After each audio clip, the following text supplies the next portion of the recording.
There are cases in my chronicles of Sherlock Holmes so steeped in dread and whisper that even now I hesitate to set them down.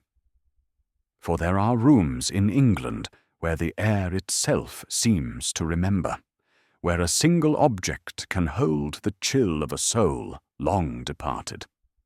It was in the fading weeks of a bitter winter, when London's fog hung low and yellow as candle wax, that Holmes and I found ourselves visited by a young woman in mourning, bearing a most curious cargo.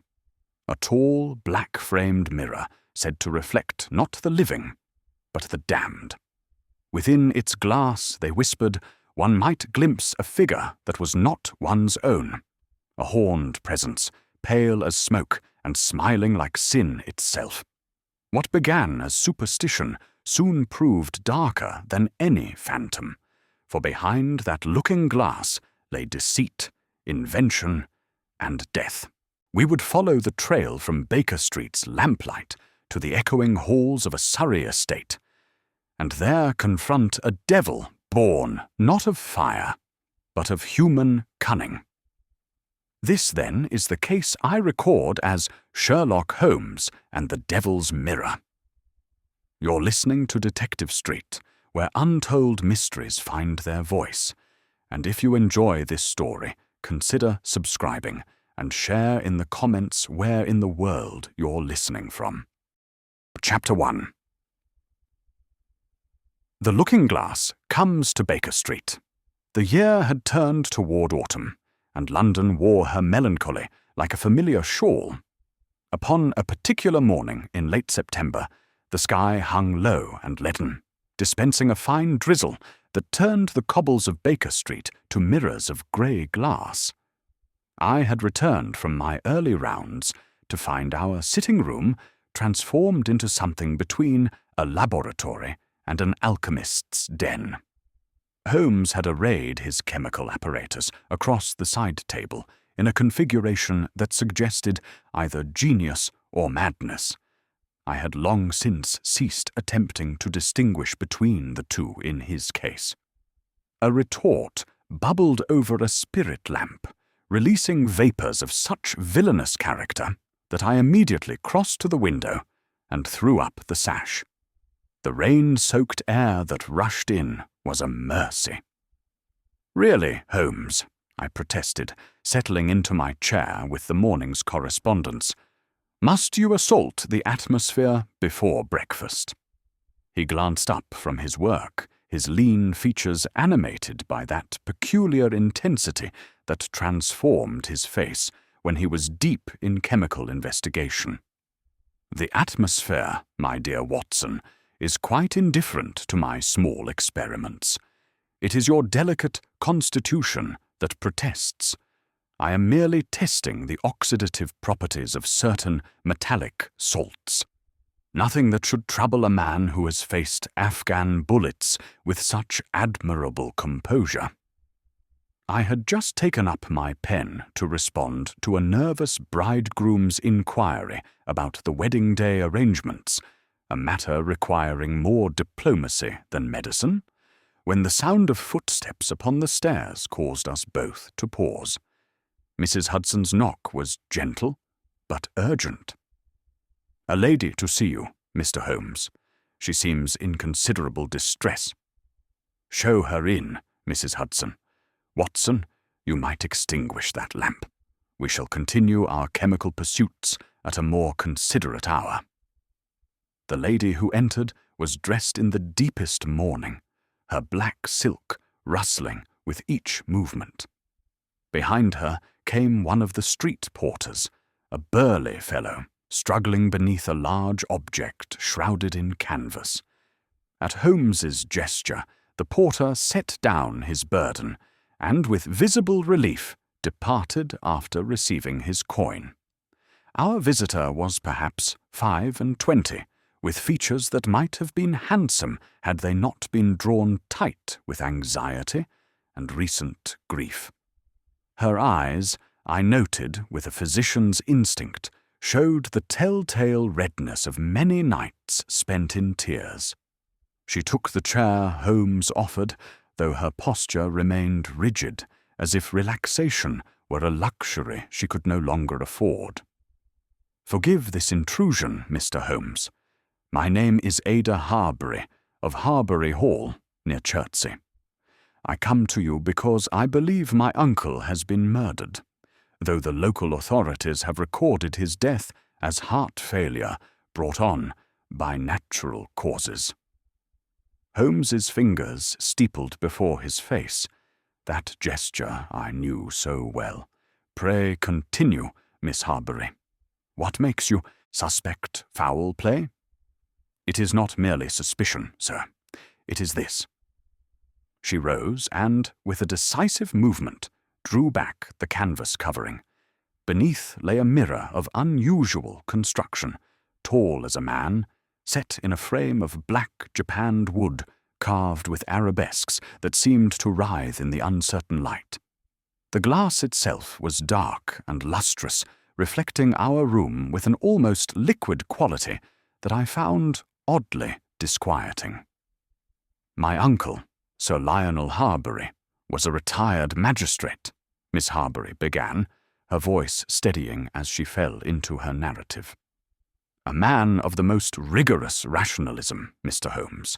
He scorned superstition as he scorned sentimentality. 3 nights ago, I found him dead in his library, seated in his usual chair. His face—" She paused, collecting herself. His face bore an expression of such terror that even the doctor who attended remarked upon it. And opposite his chair, placed there earlier that same day, stood this mirror. "Newly acquired?" Holmes asked. "Yes. It had arrived that very afternoon from a curiosity dealer in Holborn. My uncle had purchased it on a whim, finding the arabesques amusing. But the servants—" She lowered her voice. "They began calling it the Devil's Mirror almost at once. 2 maids claimed to have seen something in its depths, something horned and glowing. My uncle laughed at their fears, but he grew uneasy. He would not, however, allow the mirror to be removed. He said it would be a victory for ignorance." Holmes had risen and was examining the frame with minute attention, running his long fingers along its edges and corners. I saw him pause at the lower moulding, feeling something I could not perceive. "Watson," he said quietly, "observe my glove." I came closer. Upon the grey kid leather was a smudge of black, common coal smoke soot, but mixed with something finer and paler. "Whiting, perhaps," Holmes murmured, "or lycopodium powder. And here, Watson, feel along this edge." I touched the spot he indicated. The wood was abraded, rough to the fingertips, as if something had recently scraped against it. "Mrs. Hudson," Holmes called, "might you open the window more fully? Our visitor has brought a considerable quantity of the countryside with her." As the good landlady complied, Holmes turned back to Miss Harbury with that brusque manner he adopted when a case seized his interest. "Tell me, who had regular access to your uncle's library? Who stands to benefit from his death? Were there debts, enmities, recent disputes? A will, perhaps, lately altered or contested?" Miss Harbury composed her thoughts. "My uncle's household was small. There is Mr. Gideon Pike, who manages the estate, a dour man, but I believe honest. Captain Roland Vane, who has done me the honour of his attentions, visits frequently. My uncle disapproved of him." A faint colour touched her pale cheeks. "The captain's finances are not what they once were, and my uncle was not a man to overlook such deficiencies. Then there is Reverend Septimus Cole, our vicar, a man of pallid complexion but fiery eloquence. My uncle found his sermons tiresome, and said so rather too publicly. And the terms of Sir Lionel's will? The estate passes to me, with provisions for the servants and the parish. Captain Vane knew of this. But he is an honourable man, Mr. Holmes. I would stake my life upon it." "Let us hope," said Holmes dryly, "that it doesn't come to that. You mentioned an apparition. Describe it precisely, if you please." The maids spoke of horns, like those of a goat or devil, and a pale, luminous form that seemed to float within the mirror's depth. They also reported a burning smell, sulphurous, like matches struck and extinguished. A scorch mark appeared upon the panelled wall beside the mirror, though no lamp or candle had been near it. Holmes set his knuckles against the mirror's surface, but his eyes were not upon his own reflection. Instead, he seemed to gaze through the glass, into the room behind us, as if the ordinary laws of optics held some deeper significance for him. "We shall come down by the afternoon train," he announced. "Watson, bring your service revolver and your medical bag. I suspect we shall have need of both. Miss Harbury, I must insist that the library be left precisely as it was on the night of your uncle's death. Touch nothing. Move nothing. And if any person whatsoever, expresses an unusual desire to assist in our investigation, I should be most interested to know of it." After Miss Harbury had departed, leaving the mirror in our custody, Holmes stood before it in silence. The rain continued its patient tapping against our windows. I found myself studying the reflection, Holmes's aquiline profile, the disorder of our chemical apparatus, the familiar comfort of our rooms. Yet I could not shake a peculiar sensation, as if we were being observed by some intelligence hidden within that dark glass. "What do you make of it, Holmes?" He turned to me with that faint smile that indicated he had already formed his theory. "I make of it, my dear Watson, that we are dealing with a most theatrical murderer, one who understands that the human mind, for all its vaunted rationality, is exquisitely vulnerable to the properly staged apparition. But come, we have a train to catch, and a devil to unmask." Chapter 2. Harbury Hall and the First Shadows. The journey to Chertsey took us through countryside that grew progressively more sombre as we left London behind. The rain had ceased, but the sky remained overcast, pressing down upon the autumn fields like a grey ceiling. Holmes sat opposite me in the compartment, smoking his pipe and gazing out at the passing landscape with that abstracted expression that meant his mind was already at work upon the problem. "You observed the powder upon my glove, Watson?" "I did. You suggested lycopodium, a substance much favoured by theatrical performers for creating the illusion of flame. It burns with extraordinary rapidity and brilliance, producing a flash of light but little heat. Mixed with other compounds, it can generate effects most alarming to the uninitiated observer." "You suspect stagecraft, then?" "I suspect everything, and assume nothing. But yes, the ingredients thus far, the mysterious mirror, the supernatural vision, the sulphurous odour, the scorch mark, these have about them the flavour of calculated effect rather than genuine manifestation. Someone has gone to considerable trouble to terrify Sir Lionel Harbury. The question is, who benefited from his terror? Harbury Hall announced itself through a break in the trees, a long, low structure of mellow Tudor brick, its mullioned windows catching what little light filtered through the clouds. The building had an air of gentle antiquity, the sort of place where generations had lived and died in the comfortable assumption of continuity. Now, however, it wore its grief visibly. The blinds were drawn in several windows, and the servants who admitted us moved with that hushed step peculiar to houses touched by death. Miss Harbury met us in the entrance hall. She had changed from her travelling dress, but remained in mourning, the black making her face appear even paler than before. Captain Vane stood beside her, a handsome man in his early 30s, with the upright bearing and bronzed complexion of one who has seen service in Her Majesty's colonial campaigns. His greeting was frank and direct.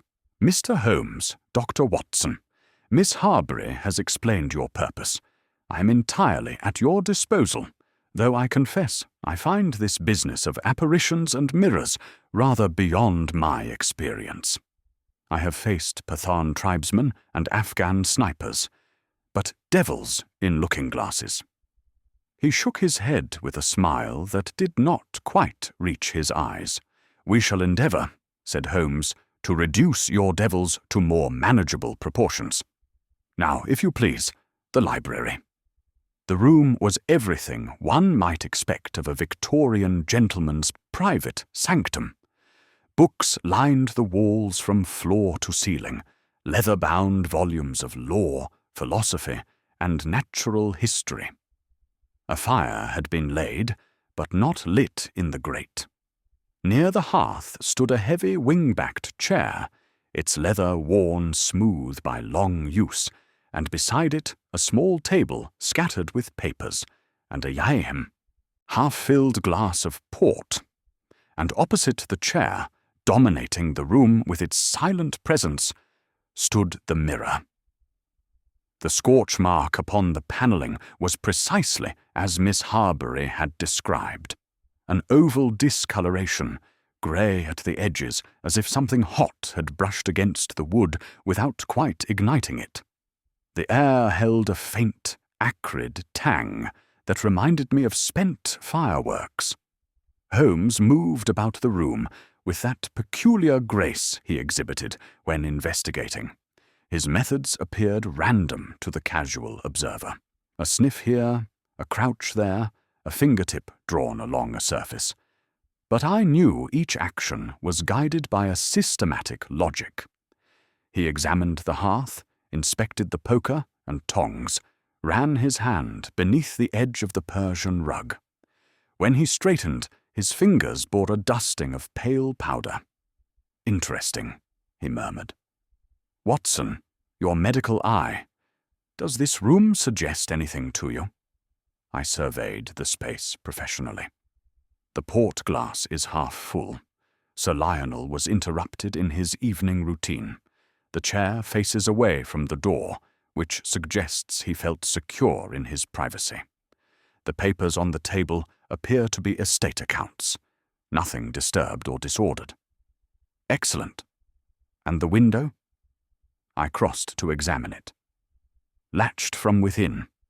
A film of soot upon the catch, but that is hardly unusual in the country, with coal fires burning. Not unusual, no. But observe the distribution of the soot, Watson. It lies thickest upon the inner surface of the catch, not the outer. Someone has handled this fastening from within, and recently.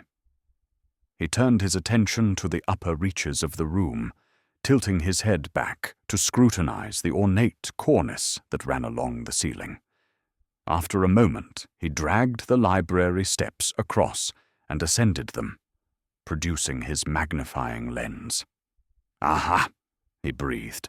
"Watson, make a note. 3 perforations in the plasterwork, aligned horizontally, each no larger than a pinprick, barely visible unless one knows to look for them.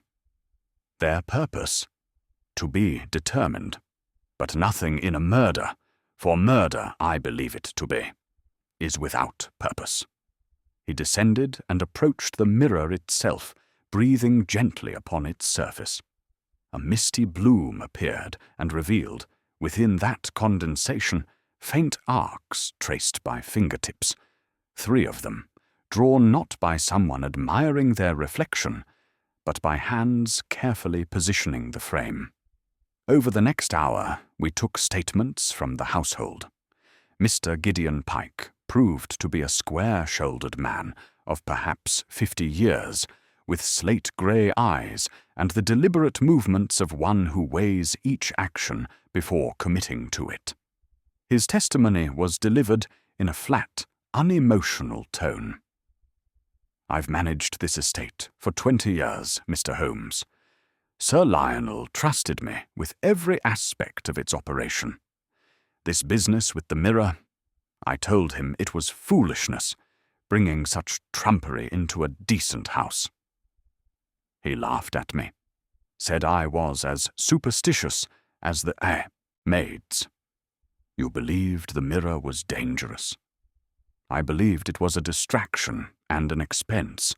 As for devils and apparitions," he shrugged his heavy shoulders, "I'm a practical man, sir. I leave such matters to the clergy." Captain Vane's statement was more forthcoming. He admitted to debts incurred through unlucky investments and acknowledged that Sir Lionel had viewed his suit with disfavour. "I won't pretend the old gentleman approved of me," he said, meeting Holmes's gaze squarely. "He thought me a fortune hunter. Perhaps, in his position, I should have thought the same. But I love Miss Harbury sincerely, Mr. Holmes, and I would sooner put a bullet through my own brain than see her harmed or frightened." The Reverend Septimus Cole arrived as we were concluding our interviews. He was a slender man of middle years, with pale skin that seemed seldom to have encountered sunlight, and eyes of a curious pale blue that caught the light at odd angles, giving them an unsettling glitter. His manner was mild, even deferential, but I detected beneath it a current of something harder. "A terrible tragedy," he said, folding his white hands before him. "Sir Lionel was not a religious man, Mr. Holmes. Indeed, he took a certain pleasure in expressing his scepticism. But he was generous to the parish, and for that we must be grateful. That his end should come in such a manner." He shook his head sorrowfully. "You believe, then, in the supernatural character of his death?" The vicar's glittering eyes met Holmes's. "I believe, sir, that there are more things in heaven and earth than are dreamt of in our philosophy." Sir Lionel scoffed at the very notion of divine judgment, of the soul's accountability. He would have the entire parish believe in nothing but the magistrate's bench and the rule of law. Yet even a magistrate must one day render a final account. Perhaps, he paused delicately, perhaps Sir Lionel received a visitation more terrible than any he could have imagined. "A convenient theology," said Holmes, "for those who prefer their justice administered by phantoms rather than by the courts." The vicar smiled thinly. "Justice, Mr. Holmes, comes in many forms. I merely observe that the timing of Sir Lionel's demise was providential." After Reverend Cole had taken his leave, Holmes requested to see the old chapel that adjoined the house. Miss Harbury looked surprised. "The chapel? But it has not been used for worship in decades, Mr. Holmes. My grandfather had it deconsecrated when the new church was built in the village. We use it now as a lumber room. Nevertheless, I should like to see it." The key was located after some search, a heavy iron affair that creaked in reluctant protest as Miss Harbury turned it in the lock.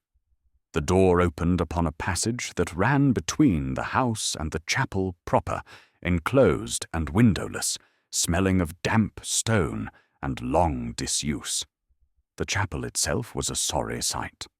Pews lay stacked against, the walls like discarded furniture. A rotting lectern leaned at a drunken angle. Dust lay thick upon every surface, disturbed only by the tracks of mice and the occasional bird that had found its way in through gaps in the roof. Yet Holmes moved through this melancholy space with keen attention, his eyes scanning every corner and crevice. Near the altar end he stooped and retrieved something from the floor.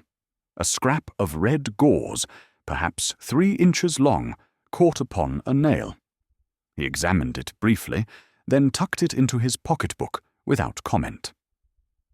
"When was this passage last opened, Miss Harbury?" "I cannot say with certainty. Years, surely. We keep the key in the housekeeper's room, but I doubt it has been taken down in my lifetime." "And yet," said Holmes softly, running his finger along the door's edge, "these hinges have been recently oiled. See how they move without sound. And here," he indicated the stone floor of the passage, "footprints in the dust, partially swept, but visible still. Size 10 boots, I should estimate, with a distinctive wear upon the right heel." We returned to the house as the afternoon drew toward evening.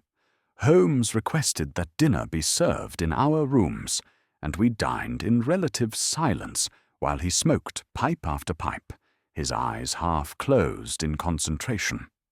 I knew better than to interrupt these meditations. At length he stirred. "A final experiment, Watson, before we retire. Bring your revolver." We made our way back to the library as the house settled into its evening rhythms. Holmes extinguished all but one gas jet, reducing it to the merest bead of flame.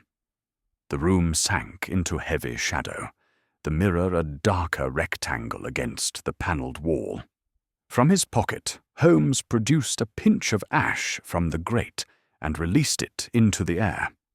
The fine particles drifted in a thin stream, not dispersing as one might expect, but following a definite current along the skirting board, drawn inexorably toward the mirror.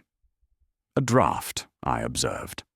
"Indeed, from the chapel passage, unless I am much mistaken. The architect who connected these buildings left us a gift, a circulation of air between chapel and library that our theatrical friend has put to most ingenious use." He straightened, his face barely visible in the gloom. "We have the stage, Watson. We have the effects. Tomorrow we shall identify our performer and invite him to take his final bow." As we withdrew, I cast one last glance at the mirror. My own reflection hesitated there, a pale ghost in the darkness, and I understood for the first time how easily the rational mind might surrender to suggestion, how readily fear could be manufactured by one who understood the machinery of human perception. Sleep came uneasily that night. The house creaked and settled around us, and once I woke certain I had heard footsteps in the passage outside our door. But when I listened more carefully, there was only silence and the distant hooting of an owl in the grounds beyond. Chapter 3. Horns in the glass. The second day at Harbury Hall dawned grey and close. A mist had risen from the grounds during the night, and it clung to the lower windows like an animate thing seeking entrance. I found Holmes already dressed and studying a telegram that had arrived with the morning post. "From Mycroft," he explained, seeing my questioning glance. "I took the liberty of wiring him last night with certain inquiries. It appears that our Reverend Cole has a rather more colourful past than his present position might suggest. Before taking holy orders, he performed across various provincial halls under the name of Professor Cephariel, a purveyor of moral lectures illustrated by optical phenomena. A showman? After a fashion. He called himself a scientific spiritualist, demonstrating the wonders of light and sound in the service of religious instruction. Lantern slides, electrical effects, chemical illuminations, all deployed to impress upon his audiences the reality of divine judgment. Holmes set down the telegram with satisfaction. A most useful background for our purposes. You believe he created the apparition? I believe he possessed both the knowledge and the means, but we must establish motive and opportunity beyond doubt. To that end, I shall be absent for several hours. Watson, I rely upon you to observe the household carefully. Note who goes where, who speaks to whom. Particularly mark any attempt to access either the library or the chapel. He departed shortly after breakfast, leaving me to my vigil. The household moved through its daily routines with subdued efficiency, but I detected an underlying tension. The maids spoke in whispers and hurried past the library door. Even Mr. Pike, that stolid man, seemed ill at ease. Captain Vane found me in the morning room, reading the Times. His manner was agitated. "Dr. Watson, I must speak plainly. This business grows more oppressive by the hour. One of the maids has refused to enter the West Wing at all. She claims to have heard unearthly sounds in the night. I am not a superstitious man, but I confess the atmosphere of this house begins to affect even my nerves.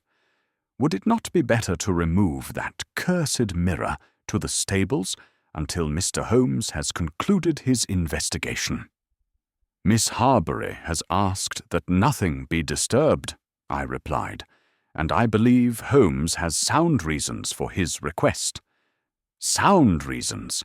The man pokes about examining dust and pinpricks while the household descends into hysteria. Forgive me, Doctor. I know he is your friend and a man of reputation, but one might wish for more decisive action." I understood his frustration, but I held firm. The captain departed, shaking his head, and I was left to wonder whether his anxiety stemmed from genuine concern or from something less innocent. Holmes returned in the late afternoon, his cuffs dusty and his eyes bright with satisfaction. He would reveal nothing of his activities, save that the shops of Chertsey contained more than ordinary commerce, and that a certain theatrical supplier in Holborn maintained excellent records of their transactions. "Tonight," he announced, "we shall conduct a controlled experiment.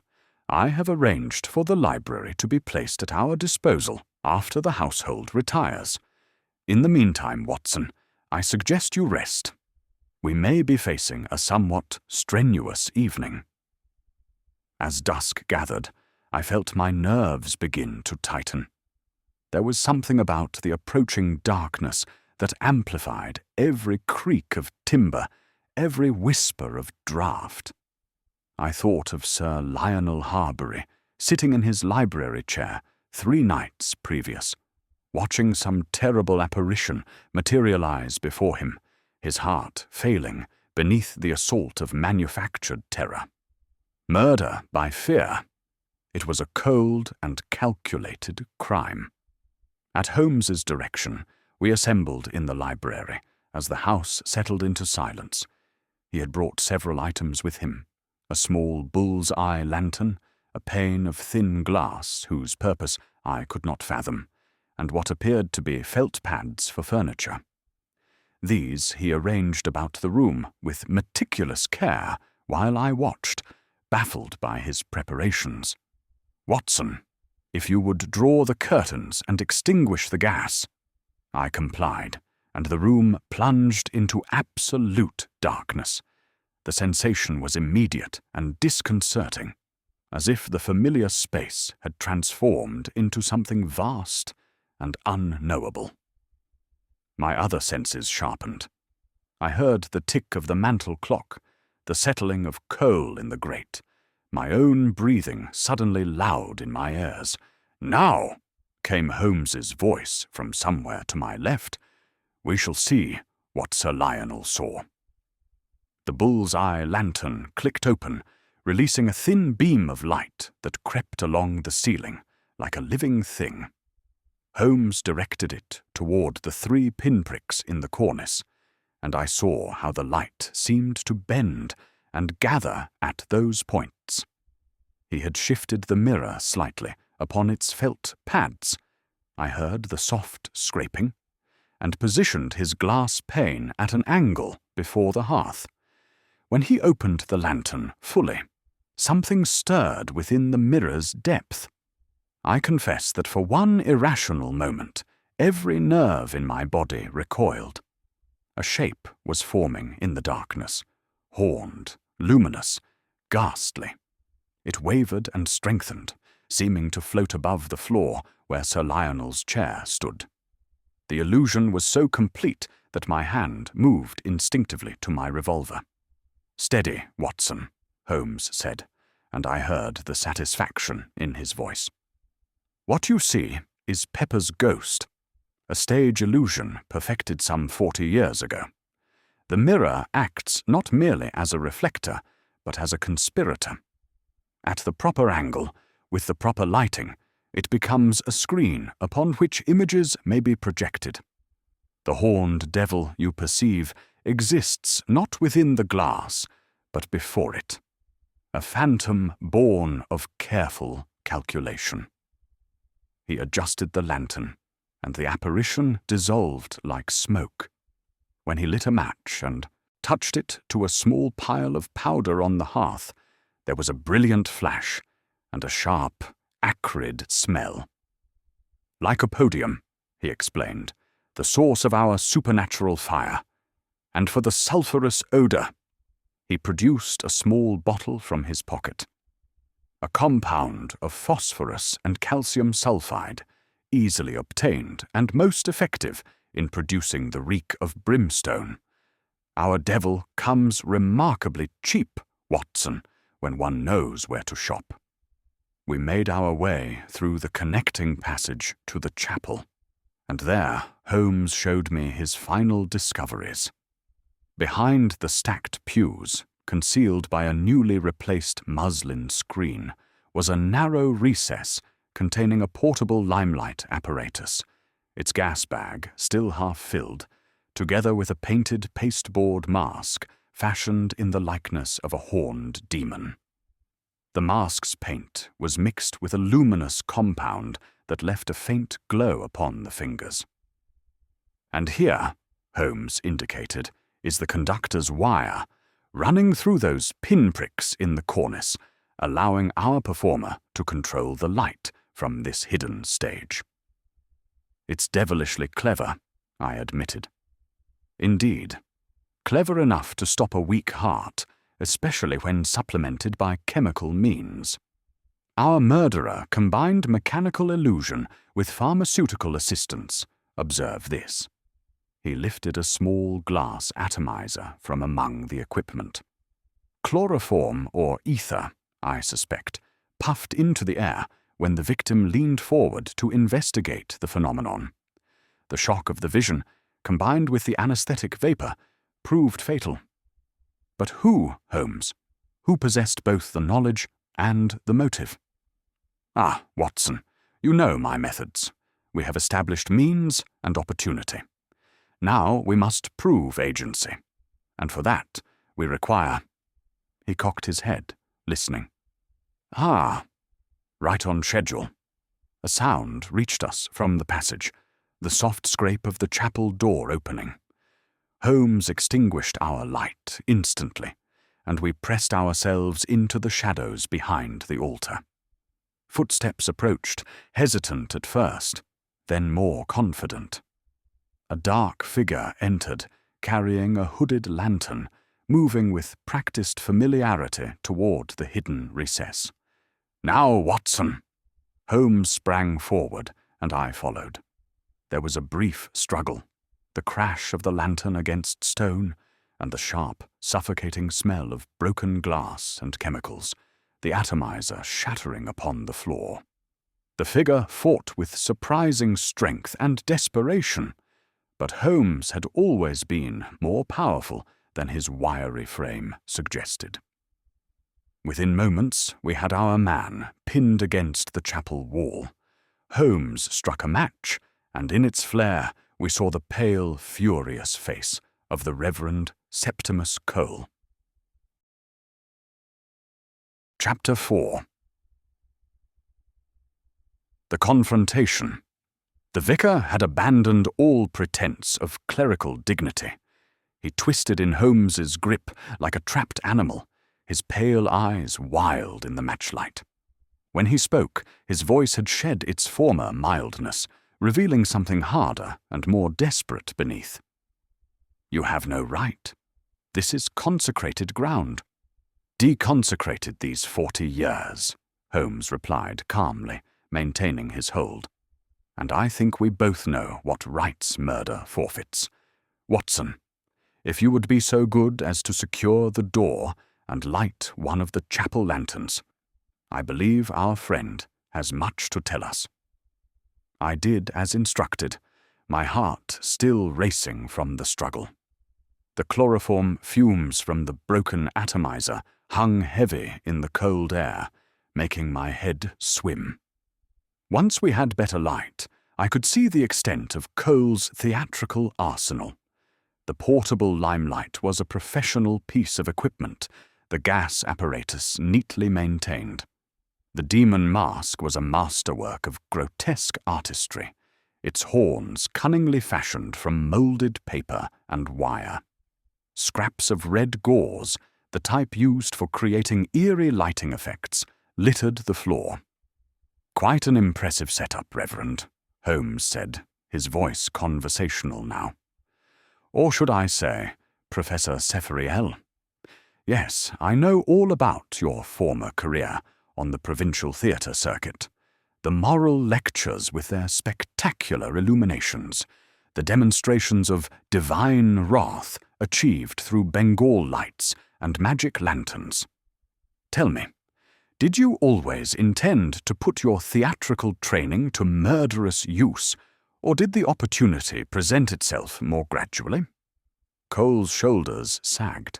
Some of the fight went out of him, replaced by a bitter resignation. "You don't understand. You cannot understand." "Then explain it to me," Holmes said, his tone almost gentle. "We have time, and I am an excellent listener." For a long moment the vicar said nothing. Then, with the air of a man who has carried a burden too long in solitude, he began to speak.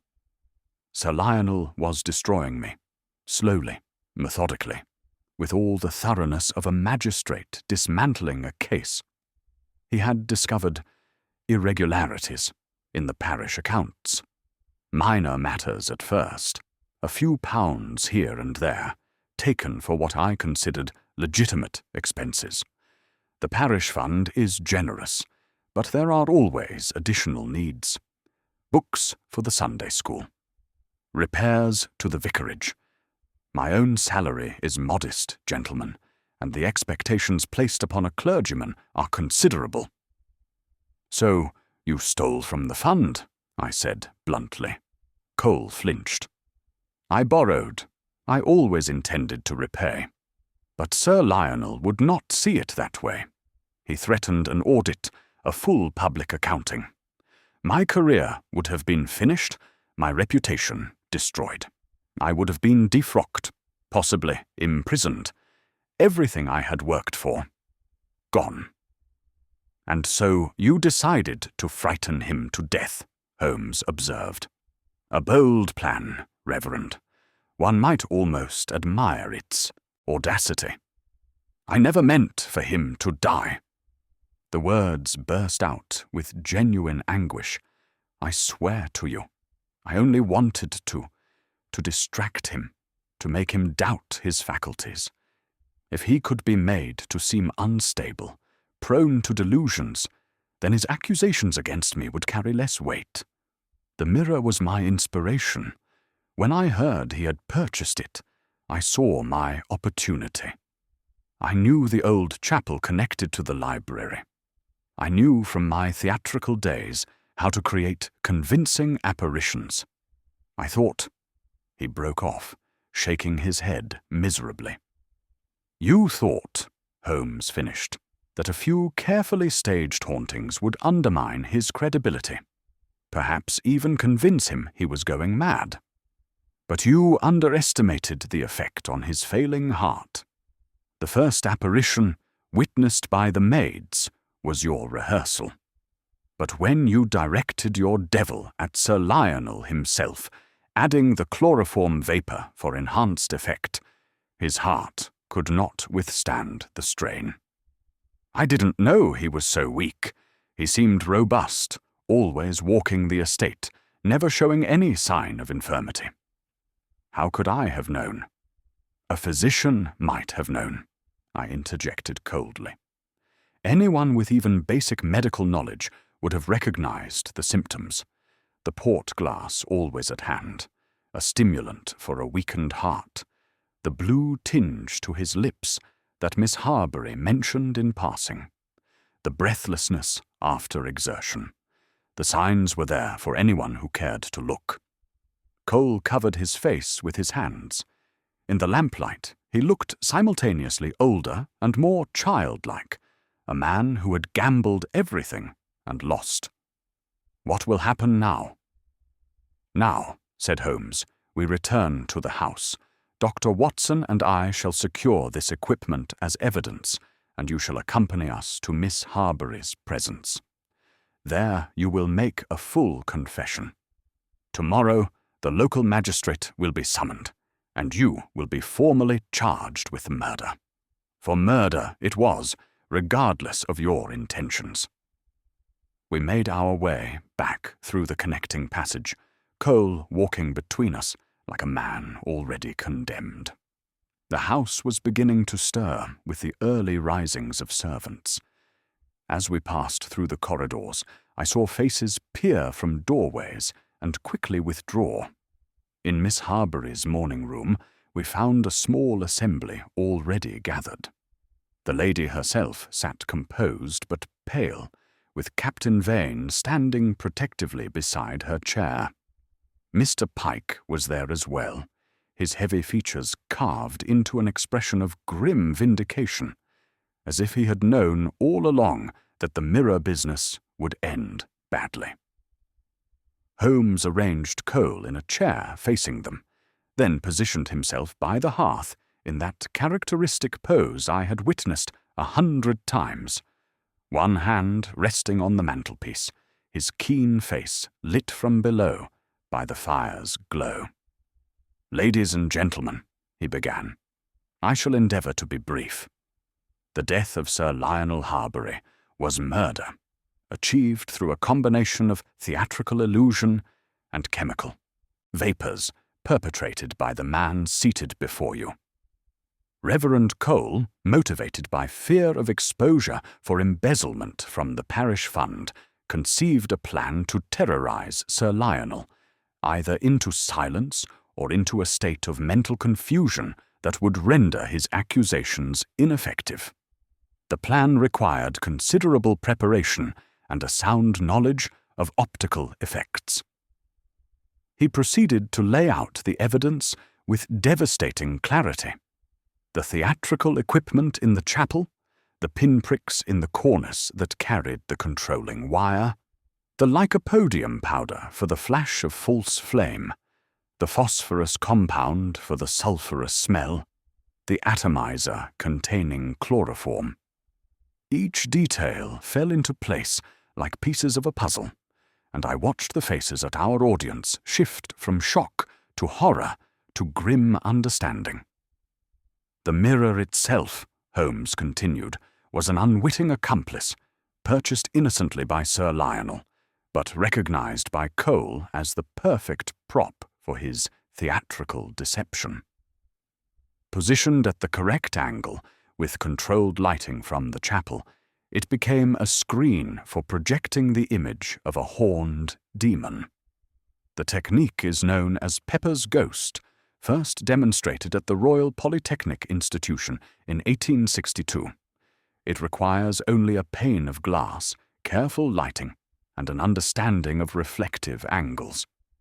Miss Harbury's composure finally cracked. "He killed my uncle over money, over pounds and shillings. Over exposure and shame," Holmes corrected gently. "The sums involved were probably modest, a few £100 at most. But for a clergyman, the scandal would have been catastrophic. Reverend Cole chose murder over disgrace, though he lacked the courage to use conventional means. Instead, he employed fear as his weapon, not understanding, or not caring, that fear can kill as surely as any blade. Cole, who had sat in miserable silence through this recitation, now raised his head. His face was haggard, years older than it had been mere hours before. "I would speak," he said quietly. Holmes gestured permission. "Everything Mr. Holmes has said is true. I confess it all. I took money from the parish fund, not for luxury, but because I could not live on my stipend alone. I created the apparition, purchased the equipment, staged the hauntings. When Sir Lionel announced his intention to audit the accounts, I panicked. I thought only to frighten him, to make him seem foolish before the parish. I swear before God, I never intended his death." "Yet you employed chloroform," I said harshly. "You must have known the danger." "I thought only a few breaths, enough to make him groggy, confused, so that his account of what he had seen would seem like the ravings of a man overcome by fumes and imagination. I did not know his heart was weak. I did not know." Captain Vane spoke for the first time, his military bearing rigid with controlled anger. "Ignorance is no defense when a man is dead. You are a coward, Cole. You hid behind your cloth and your theatrical tricks while a decent man died in terror. I hope they hang you." "Roland," Miss Harbury said softly, placing a hand on his arm. But she did not contradict him. Mr. Pike had remained silent throughout, his granite features unreadable. Now he stirred, his voice carrying the flat certainty of a man whose world view has been confirmed. "I told Sir Lionel that mirror was a trouble. Told him there was no good in bringing such things into a decent house. He laughed at me, called me superstitious." He turned his slate-grey eyes on Cole. "But I wasn't wrong about the devil being in it, was I? Just wrong about which kind?" Holmes had been watching Cole carefully during these exchanges. Now he produced from his pocket a folded paper and a receipt. "Before we summon the local constable, I should complete my account. Yesterday I visited London. At the establishment of G. Hook and Sons, theatrical suppliers of Holborn, I found these records. A purchase order, signed by you, Reverend Cole, for muslin, whiting, lycopodium powder, an isinglass screen, and a portable limelight apparatus. The bill was charged to the Harbury Parish Fund. You even had the effrontery to collect the items in person." He laid the papers on the table before Miss Harbury. "I also discovered this pamphlet from your earlier career as Professor Cephariel. The Uses of Light in Divine Instruction. Quite an educational treatise on the employment of optical effects to demonstrate moral truths. Your past and present crimes are thus connected by an unbroken chain of evidence." Cole said nothing. There was nothing left to say. The weight of proof was absolute, crushing. He sat with his head bowed, his white clerical hands folded in his lap. Those same hands that had arranged the lights and positioned the mirrors and released the chloroform vapor into an old man's face. "Mr. Pike," Holmes said, "would you be so good as to send for the constable? And perhaps secure the chapel and library against any interference. The evidence must be preserved intact for the magistrate's examination." As Pike departed on his errand, Miss Harbury rose and came to stand before Cole. Her voice, when she spoke, was steady, but touched with a sorrow that moved me more than rage would have done. "You were our spiritual guide, Mr. Cole. We trusted you with our souls. My uncle, for all his skepticism, gave generously to your church and your parish, He might have been persuaded to mercy had you come to him honestly. But you chose deception and terror instead. Now you must face earthly judgment. And afterward—" She paused, her meaning clear. "I know," Cole whispered. "God forgive me, I know." The constable arrived within the hour, a solid, practical man who took our statements and Cole's confession with professional efficiency. As the disgraced vicar was led away, still in his clerical garb, but with his wrists bound, I felt the peculiar mixture of satisfaction and melancholy that always attended the conclusion of Holmes's cases. Justice had been served, but at what cost? An old man dead, a household shattered, a man's soul, if such there be, imperilled beyond redemption.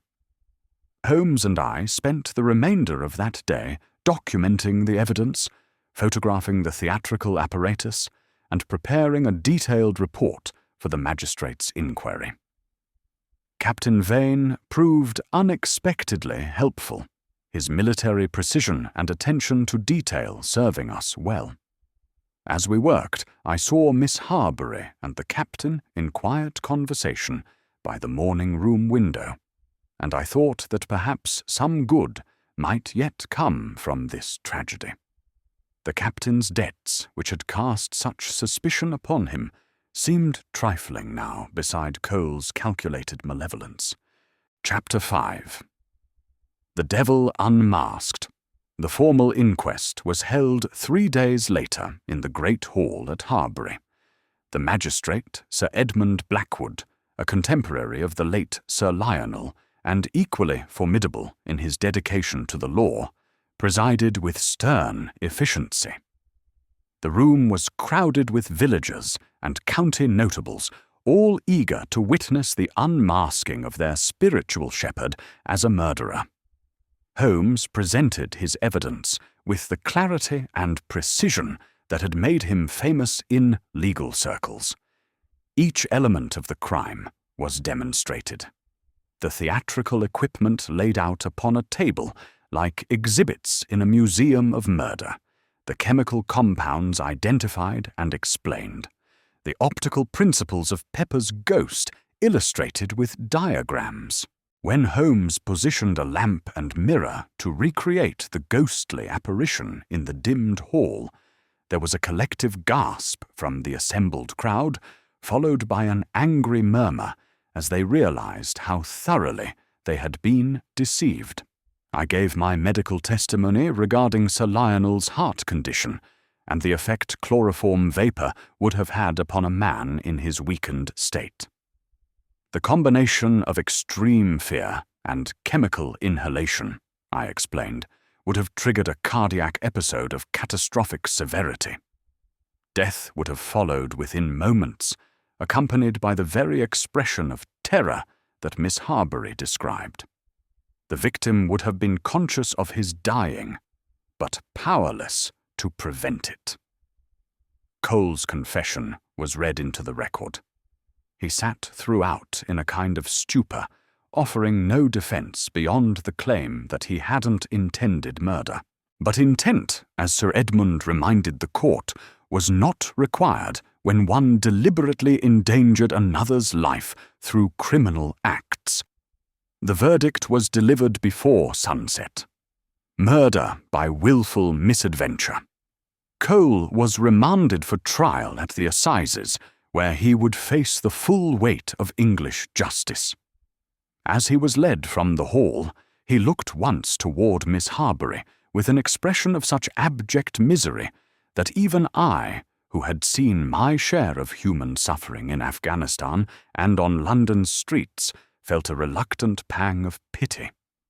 He had gambled his soul for a few £100 and lost everything. After the inquest concluded, Holmes and I were invited to remain at Harbury Hall for a final dinner before our return to London. It was a quiet affair, the mood subdued, but no longer oppressed by supernatural dread. Miss Harbury had regained much of her composure, and I was pleased to note that Captain Vane sat beside her with the air of a man whose position was secure. "Mr. Holmes," she said as the covers were removed, "I owe you a debt I can never repay. You have given me back my home, freed it from the shadow of false devils and real evil. The accounts have been examined. Reverend Cole took nearly £400 over the past 2 years. The sum will be recovered from his estate, though I doubt there is much to recover." "And the mirror?" I asked. "It returns to London tomorrow, to be sold as the ordinary looking-glass it always was. I want no reminder of these events in my house." She smiled faintly. "Though I confess, after Mr. Holmes's demonstration of its innocent nature, I can look upon it now without horror. It was only glass and wood, after all. The evil was entirely human." "That," said Holmes, setting down his wine-glass, "is the lesson of most mysteries, Miss Harbury. We populate the world with supernatural terrors because they are, paradoxically, less frightening than the truth. A devil may be banished with prayer or holy water, but human wickedness requires courts and constables and the patient accumulation of evidence. It is less dramatic, perhaps, but infinitely more reliable." Mr. Pike, who had joined us for the meal, nodded his heavy approval. "Sir Lionel would have appreciated that, Mr. Holmes. He always said superstition was the enemy of justice. Turned out he was right, though it cost him his life to prove it." "And what of the parish?" Captain Vane asked. "They will need a new vicar, and after this scandal—" "They will find one," Miss Harbury said with quiet determination. "An honest man who understands that spiritual guidance requires more than theatrical effects and borrowed eloquence. My uncle's endowment to the church will continue, but there will be proper oversight of all accounts. No more opportunities for temptation." As the evening drew to a close, Holmes and I took a final turn through the grounds. The mist had lifted, and stars were visible between the clouds, cold, distant lights that rendered human affairs appropriately small and transient. We passed the chapel, now locked and empty of its murderous machinery, and I thought of how easily a place of worship had been transformed into a stage for terror. "You are very quiet, Watson," Holmes observed. "I was thinking about Cole." He seemed, in the end, genuinely remorseful. "Perhaps. Though I have noticed that remorse comes readily to criminals once they are caught. Before that moment, it is conspicuously absent." Holmes lit his pipe, the brief flare of the match illuminating his aquiline features. He had every opportunity to confess when Sir Lionel first confronted him. Instead, he chose murder. That he later regretted his choice speaks more to cowardice than to conscience. "You are harsh, Holmes. I am accurate. Sentiment has no place in the assessment of crime. Cole killed a man to preserve his reputation and avoid the consequences of his thefts. That he employed fear rather than a knife does not diminish his guilt. Indeed, it makes it worse, for he forced his victim to experience the full horror of his death. There is a peculiar cruelty in that, Watson, a refinement of malice that the common cutthroat lacks." We walked in silence for a few moments, then Holmes continued in a softer tone. "But I take your point. There is something pathetic in the man's collapse. He lacked the imagination to foresee that his theatrical plot would end in actual death, and he lacked the courage to accept responsibility when it did. A small man caught in the machinery of his own schemes. One might almost pity him, were it not for the corpse. And Miss Harbury. She seems much recovered. She is young, resilient, and has the prospect of an honourable marriage to sustain her. Captain Vane's debts, I am reliably informed, are not insurmountable, and Miss Harbury's inheritance will more than suffice to settle them. I predict an engagement before Christmas and a wedding in the spring. You are a romantic, Holmes. I am a realist who recognizes that young people in propitious circumstances tend toward matrimony. It requires no great deductive powers. But I detected the faint smile in his voice and knew that he was pleased by the prospect. We departed Harbury Hall the following morning, the Mirror having already been dispatched under heavy canvas to its London dealer. As our train carried us back toward the city, I watched the countryside slip past and reflected on the curious nature of the case.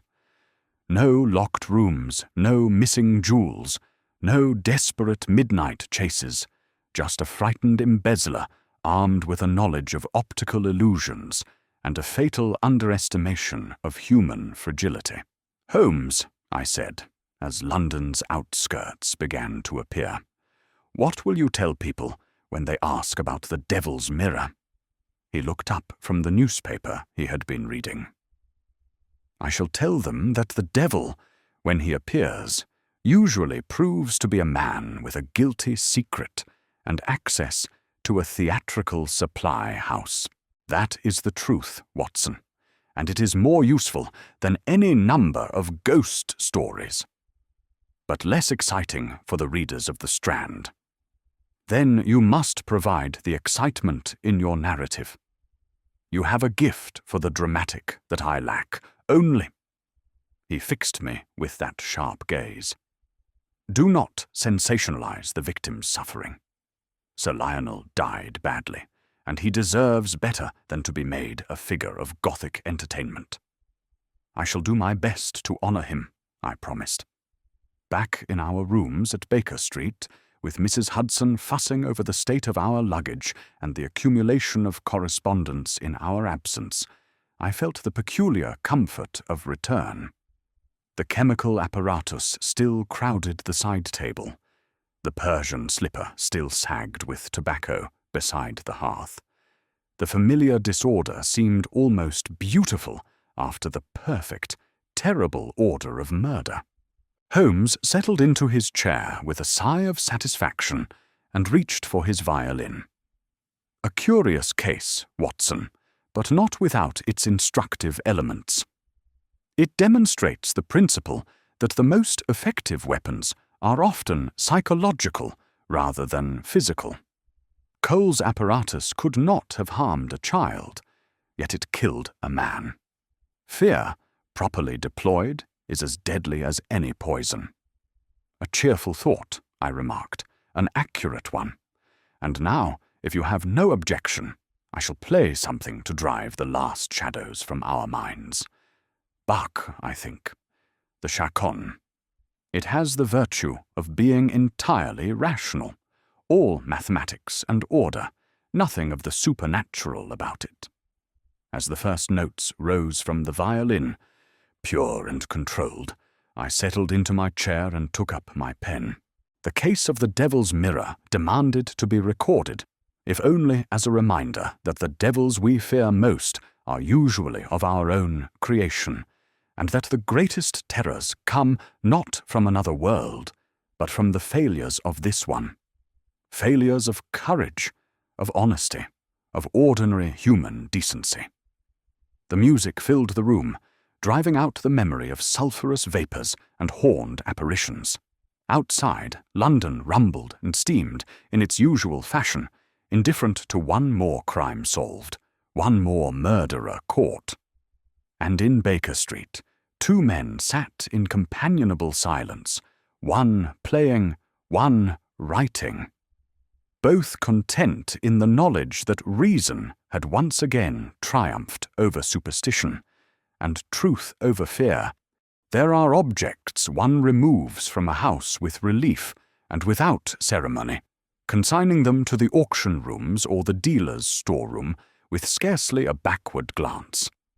The devil's mirror was such an object. Stripped of its sinister reputation and its role in murder, it proved to be nothing more than a well-made looking glass in a modestly handsome frame.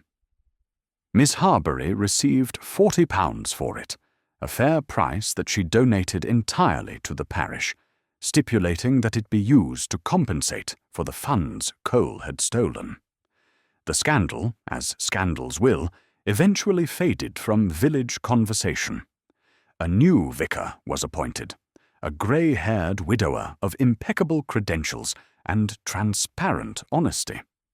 The chapel remained unused, though Miss Harbury spoke of having it restored one day, perhaps when enough time had passed for the memory of its misuse to dim. Mr.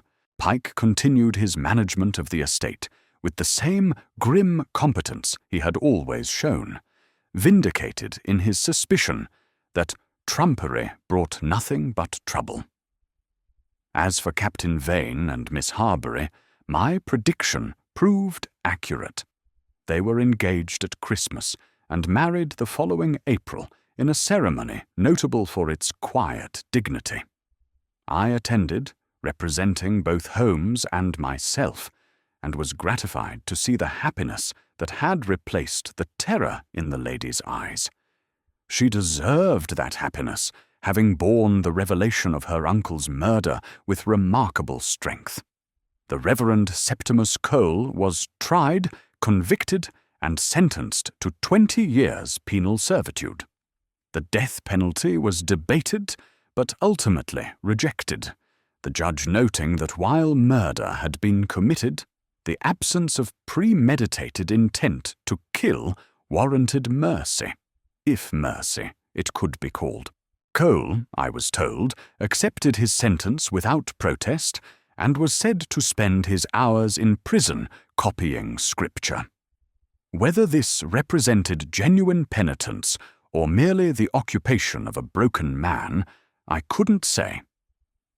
I published an account of the case in the Strand magazine some months later, taking care to emphasize the rational explanation of seemingly supernatural events. The response from readers was enthusiastic, though several correspondents expressed disappointment that the devil had proved to be nothing more than paint and light. Such is human nature. We crave mystery even as we claim to value truth. Holmes read my narrative with his usual critical eye, suggesting several amendments to my theatrical prose, most of which I ignored. But when I asked if I had done justice to the case, he merely shrugged and reached for his pipe. "You have told the truth, Watson, which is the best any chronicler can do. If you have made it entertaining as well, that is your gift, not mine. I solve the mysteries. You make them memorable." It was, from Holmes, high praise indeed. On a grey afternoon, some years later, I found myself passing the shop in Holborn where the mirror had originally been sold. On impulse, I inquired after it. The proprietor, a sharp-eyed man with a merchant's memory, recalled it immediately. "Oh yes, sir, I remember that one. Sold it again within a month of getting it back. Lovely piece, really. Shame about all that business at Harbury Hall, but as I told the lady what bought it, there's no such thing as a cursed mirror. Just glass and wood, and good glass at that." "And did she believe you?" I asked. He smiled. "She did, sir. Said her husband was a practical man who didn't hold with superstition. Took it away happy as could be, last I saw." I left the shop oddly comforted by this mundane conclusion. The mirror that had been an instrument of murder, that had reflected a false devil and a real man's dying terror, now hung in some ordinary parlour, reflecting nothing more troubling than daily life. It was a parable of sorts, a reminder that evil resides not in objects, but in the uses to which they are put. Back in Baker Street that evening, I found Holmes deep in a new case involving a disappeared inheritance and a suspicious nephew. He barely acknowledged my entrance, so absorbed was he in the documents spread before him. I settled into my chair and watched him work, that extraordinary mind sorting through facts and lies with the precision of a jeweler sorting diamonds from glass. "Holmes," I said at length, "do you ever think about the Harbury case?" He looked up, his grey eyes distant. "Occasionally." It contained several elements of interest: the theatrical technique, the psychological manipulation, the unexpected vulnerability of the victim. Why do you ask? I passed the shop where the mirror was sold. It has found a new home, apparently with a practical couple who don't believe in curses. As well they should not. Curses are the inventions of minds seeking to externalize their fears. The true curse is internal, the choice to commit evil when good is equally possible. He returned to his documents. "But you know this already, Watson. You have written about it often enough." He was right, of course. In case after case, I had documented the same essential truth, that the monsters we fear are human, that the supernatural explanations always yield to natural ones, that evil is a choice rather than a possession. Yet each case seemed to require the lesson be learned anew, as if humanity possessed an infinite capacity for forgetting what it most needs to remember. That night, as I prepared for bed, I paused before my own modest mirror. Nothing theatrical about it, just honest glass in a plain frame. My reflection looked back at me, older now, greyer, marked by years of witnessing both the best and worst of human nature. Behind me, I could see the comfortable disorder of our sitting room, and beyond that, through the window, the lights of London pricking the darkness like earth-bound stars. Somewhere in that vast city, crimes were being committed and solved, lives were beginning and ending, the great machinery of human existence ground on in all its messy, glorious, terrible complexity. And somewhere, Holmes would be called upon again to bring reason to bear against fear, to illuminate darkness with the light of logic, to prove that devils, when they appear, are always disappointingly human. I smiled at my reflection, tired but content, and turned away to seek my rest. The mirror reflected only empty space now, but that was as it should be. We leave no lasting marks upon glass, only the temporary mist of breath and the fleeting evidence of our passing. Everything else, memory, meaning, justice, we must create for ourselves. As Holmes had said in his dry way during one of our late-night discussions, "Superstition, Watson, is merely stagecraft without a stage manager. And greed is the oldest limelight of them all." It was not, perhaps, the most poetic of observations, but it was true, and in the end, truth was what we served. Holmes and I, in our different ways, with our different gifts, in our small rooms in Baker Street, while London slept and dreamed its troubled dreams around us. The case of the Devil's Mirror was closed, its lessons recorded, its victims mourned and avenged. We had done what we could. The rest was silence, and the steady tick of the clock measuring out the hours until the next mystery, the next summons, the next opportunity to prove that reason, however late it arrives, eventually finds its way home. If you enjoyed this tale, consider subscribing for more adventures of Mr. Sherlock Holmes and Dr. John Watson. Share in the comments where you're listening from. Baker Street welcomes visitors from every corner of the globe. Until our next case, keep your lamp burning bright and trust in reason over fear.